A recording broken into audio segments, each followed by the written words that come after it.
Hey everybody, it's Austin Ward here, joined by Zach Boren at Lettermen Row headquarters. It's Lettermen Live, brought to you by Buyers Auto.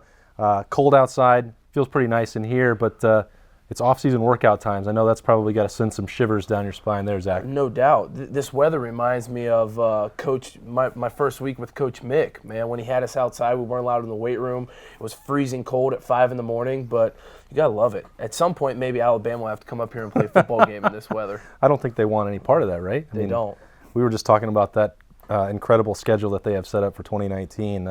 Another smooth ride. Their big non-conference matchup, Duke and Atlanta. I don't know how we got the show started with that, but I have no idea. Yeah, but that's what we're doing. It's the off season. Yep. I was actually going to ask you about those workouts with Mickey Marotti, Zach. I know that part of the emphasis January and February when Urban Meyer got here was breaking the guys down, taking away the block O from you guys, the locker room and all that stuff, going outside, 6 a.m. workouts. He still has to do some pretty aggressive stuff every year, right? It's not just because it was his year one. Yeah, it's not the same that it was year one, but he still is very aggressive. I mean, Coach Mick, the way he structures a weight program in the offseason is unlike any other. I mean, everyone knows he's one of the best, I think the best strength coach there is in college football. What he's able to do with guys' bodies and their mindset from January after the bowl game up until spring practice, I mean, that's what creates the culture in a football program, and I think that's why Ohio State's been so good. Yeah, Coach Meyer, and there's some great assistant coaches, and the scheme's very good, and we've had some great athletes come through here, but the culture that they build in the weight room starting after that bowl game up through spring ball and then carried on through the summer is what springboards Ohio State to be Ohio State what they are during the season. Yeah, when you talk about that springboard, I know we had some discussions last July, August about the summer and what it's like to get through one of those, whether it's Mickey Marotti or any other strength coach that you have. What is it in particular about January or February? How are those workouts different? Is the approach different? Is the mindset different? Are the drills you're doing different? What's unique about January and February? The thing about January and February is that is where you almost make your most strides from a weightlifting in the weight room standpoint. In the summer, you're starting to do a lot more football drills, whereas in January, February, it's not football drills. It is lifting, it's agilities. That's where you make your big gains, right? That's where you see guys' bodies really transform, from a pudgy guy, right? We were just talking about that, pudgy going into college. I'm not the leanest now, but that's where we've seen the new workout videos with Schlegs. We know what you're doing. That's right. That's where all the transformation really comes, and that's where they dial in and focus on changing your body and really being able to see those results carry on to the football field. And the summer is hard, but it's a lot of conditioning type stuff. It's a lot of football specific agility type drills.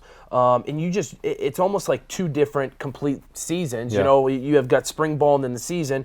Well, in the weight room, you've got January and February, and then you've got the summer months. It's Lettermen Live, brought to you by Buyers Auto. And here with Zach Boren, I'm Austin Ward. It's been a little bit of a quiet period. I think we talked a couple weeks ago about this flurry of moves, Tate Martell going out, Justin Fields coming in, the new coaching staff. Things have sort of quieted down a little bit right now for the Buckeyes, which is what you want as you dive into those off-season workouts. The big shoe that has to drop here when we talk about all this is Justin Fields. And I wrote earlier this week at Lettermen Row about the change to the waiver process, and 79% of guys are getting approved, and Fields' case is strong, but it's got to still be uncomfortable as you look at Ohio State, Zach. And you're relying on the NCAA. You went through that with a case in 2011 where you guys were confident, hey, nothing's going to happen. You're going to have your bowl game to go through in 2012 and all that stuff. I don't mean to rehash the bad memories, but that can be uncomfortable to go through and rely on somebody else to decide the future. Yeah, no, it definitely is. I think the great thing for Ohio State right now is, especially from last summer up through the bowl game, there was so much talk around the program, right? There was a constant media frenzy, and I don't think the people in the Woody Hayes facility, from coaches to players, mind the quietness right now. I think it's very much needed and wanted. Yeah. But you're right. I mean, the decision that the NCAA has right now on making Justin Fields eligible this year or not is a huge factor for Ohio State going into next season. Yeah. We've talked about it multiple times, though. I know they were very confident in Matthew Baldwin and what he can bring to the field and what he can bring to the team. But if Justin Fields isn't eligible, you start bringing in the depth the depth chart Yep. question that we've touched on. And let's be honest, Matthew Baldwin's a great player, but Justin Fields is not once in a lifetime, but kind of once in a generation type player. He's a program changing player. So I think Coach Day and the coaches are leaning heavily on what Gene Smith and the athletic department are doing, and I know those guys are doing everything possible right now to do their due diligence, make the case with Justin, for Justin, to the NCAA, and I know everyone's hoping that comes out successful. Yeah, it would change a lot of things if Justin Fields does not get that eligibility improved. You start looking more at the graduate transfer market. Ohio State's going to be involved there regardless, because whether you feel good about Matthew Baldwin or not, then you're one injury away from having to go to Chris Chuganoff, and I don't think that that's necessarily the level of comfort that Ohio State wants to have. We talked about it. He would have a great marketing deal, throughout that time. But yeah, he could prove us wrong, right? He could. Yeah, he really could. It goes back to, I think Justin Fields is so important for Ryan Day and this program moving forward, with Tate Martell leaving and especially Urban Meyer leaving and all the transition. If Justin Fields were to come in and you have a player like that at quarterback that you can build an offense around, that the team will feed off of that success, I mean, that's huge. Yeah, talking about the future, it's a good time to transition to that with the recruiting update. He's Zach Boren. We appreciate him for joining us here on Lettermen Live, brought to you by Byers Auto. Now let's throw it over and get some insight from Jeremy Birmingham. All right, time for a little recruiting update here on Lettermen Live, brought to you by Byers Auto. We throw it now, bring in Jeremy Birmingham from the Lettermen Row recruiting headquarters. Too cold to bring him into the office today, so talking remotely again. And Birm, this is going to be kind of like a replay of last week. It's the offensive line sort of or bust for Ryan Day and the Buckeyes, and still the number one question that everyone keeps asking is Doug Nestor, in or out? I'm leaning more towards out at this point than I was a week ago. I think the fact that Doug took the official visit to Penn State that Ohio State really was hoping to get canceled. He's still going to Virginia Tech this weekend. To me, the actions don't back up the lack of words, I guess, which is him saying, I'm still committed. I'm not doing anything until signing day. To me, I think that it's pretty clear that for whatever reason, and Ohio State doesn't know why, and none of the kids in the Ohio State recruiting class know why, and I don't know that necessarily Doug Nestor knows why, but there's something that doesn't feel like he wants it to at Ohio State, and maybe the Urban Meyer leave of absence that happened in September or August and September started this, but when Urban Meyer retired in December, it kicked it into full gear, and I really feel like Doug is looking for maybe a smaller environment, maybe something that maybe it was just spooked him and thought, hey, if this can happen at Ohio State, maybe I shouldn't be there. But ultimately, there's been no decision made. Ohio State visited him on Wednesday night. Ryan Day and Greg Studrara and Kevin Wilson were all in home with him.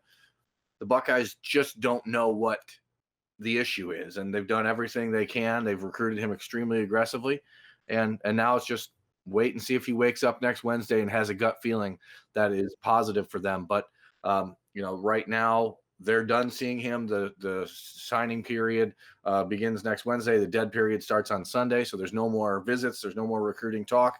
And then it's just wait and see. But I think right now he's probably leaning toward Penn State. Okay, take me down this road then, Birm.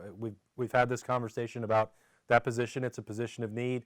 You've talked about some other guys that are on the board potentially for next Wednesday. If Doug Nestor is out, is it graduate transfer? There's an option. There's two other guys that they're actively recruiting. What happens if Nestor's out? Yeah, if Nestor's out, I mean, nothing really changes. The goal here is to sign 3 more offensive linemen to the Ohio State program within the next couple weeks, and they'd love it to be Doug Nestor, Enoch Vamahi, and DeJuan Jones.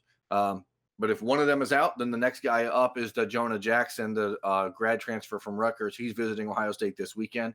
And it's an opportunity for Ohio State not only to bring in a player that at a position of need, but a guy that could potentially be a starter for the Buckeyes next season. And that's obviously an added bonus that people aren't really expecting. But he's visiting this weekend, and he's a real potential addition to this group.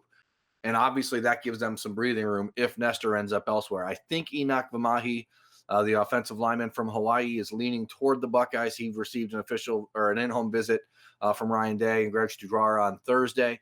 I think that ultimately those two are the interior guys that get added, and then the Buckeyes are just hoping to hold on with DeJuan Jones, who visited Penn State last weekend as well. And now there's some conflicting feelings, I think, with him. 2 weeks ago, I think he was all Ohio State. Now he's a little torn.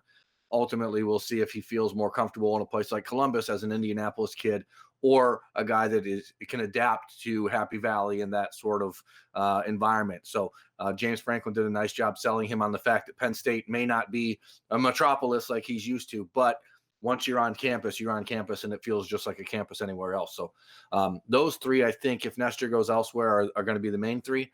And if any of those three end up elsewhere, then the Buckeyes are going to be scouring the free agency wire, I guess, or whatever you want to call it, the transfer portal, the waiver wire, they need more offensive linemen, plain and simple. They cannot go into this spring and into next summer with only 11 scholarship linemen. So Birm still joining us here on Lettermen Live, brought to you by Byers Auto. And one more thing before I let you out of here, and that's this weekend is the last one. You talked about that dead period starting on Sunday. We know that there's only a handful of options on Ohio State's board going through Sunday in terms of the 2019 class. So does that mean this weekend is big for 2020 and beyond, or what's the priority here? This weekend is actually pretty big and becoming huge almost for Ohio State in the 2020 and 2021 in-state classes. The Buckeyes are going to have Paris Johnson on campus. He's bringing with him Darian Henry from Cincinnati Princeton and Jaheim Thomas, 3 of the top 5 players in the state, all from Cincinnati, will be in town. Jack Sawyer, the 5-star 2021 defensive end, and Najee Story, who's being offered this week by Ohio State. He's a defensive end from Solon. He's a 2021 who picked up Ohio State and Michigan offers in the last week. He's visiting.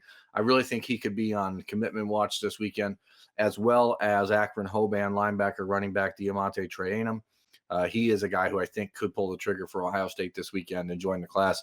He could be a running back. He could be a linebacker. I don't know where necessarily they see him. I know they want him in the class. And it just goes to show, again, Ryan Day has been very adamant that recruiting the state of Ohio is a priority for him and for this Buckeyes coaching staff, and they have made it a point. They're also hosting 3 of Philadelphia's best players, including a player that I think could be the Buckeyes 2021 quarterback when it's all said and done, Kyle Mccord from St. Joseph's Prep in Philly. It's one of the best high school programs in the country, and he's bringing with him the sons of former NFL players Marvin Harrison and Jeremiah Trotter, 2 linebackers or Jeremiah Trotter's father, a linebacker for the Eagles, and obviously Marvin Harrison, the Hall of Fame receiver for the Colts.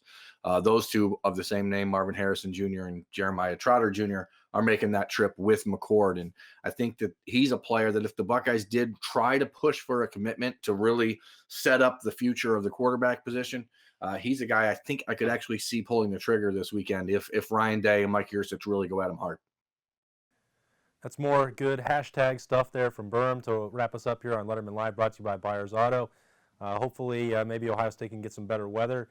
Birm can get some warmer weather. We can all get things better down here in Columbus and turn the page, get ready to transition into spring football. So for Birm, our Letterman here that joined us today, I'm Austin Ward. We'll see you next week on Lettermen Live.